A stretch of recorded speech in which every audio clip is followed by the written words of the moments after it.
Malango mengine yamevamia kanisa leo ni usherati na dhambi zingine. Usherati ni jambo la kusikitisha sana kwamba kanisa la Mungu limepata majeraha katika eneo la usherati. Tumekuwa na watumishi wengi wazuri wa Mungu ambao tuliona walilipa thamani kuu ama dhabihu kubwa kwanza huduma ambazo wanaziendesha. Wengine walifukuzwa katika nyumba, hawakumwacha Yesu. Tunawajua watu waliofunga siku nyingi sana huduma ziweze kusimama.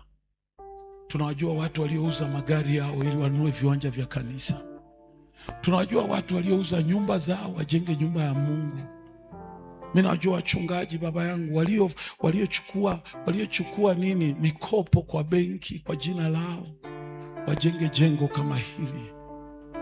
Wakati Mungu alianza kuleta mafanikio, wamezaa na wasichana wa kwaya, wamezaa na wasichana wa nyumba.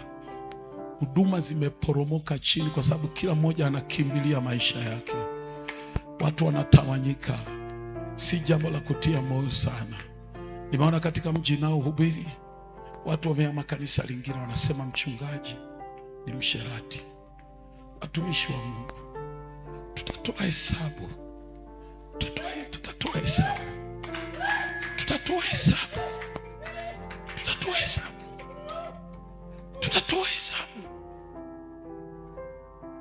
hesabu.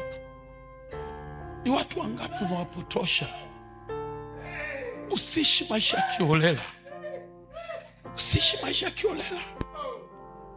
Pana watu wanamfuata Yesu kwa sababu wewe unamfuata. Pana watu wamesimama imara kwa sababu wanaona umesimama imara. Tutatoa hesabu ya mambo tunayofanya.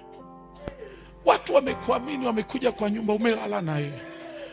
Mwanamke ana shida, amekusogelea, unalala naye. Msichana anatoroka shida kule nje, anaipata shida ndani. Tutatoa hesabu. Viongozi wa kwaya, tutatoa hesabu.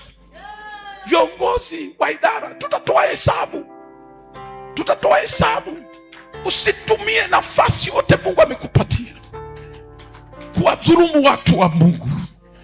Watu wanakuamini kama vile wanamwamini Yesu.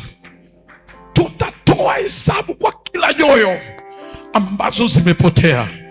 Kumbuka wewe ni mlinzi.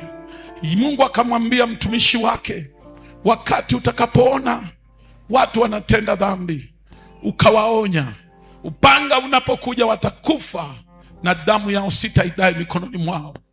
Lakini kama wewe mwenyewe utashiriki katika dhambi na utawaona watu wamekaa katika dhambi, na wewe mwenyewe ukaona upanga unakuja usiwaonye, basi damu yao nitaidai kwenye mikono yako. Pana watu wameacha kila kitu ili wamfuate Yesu.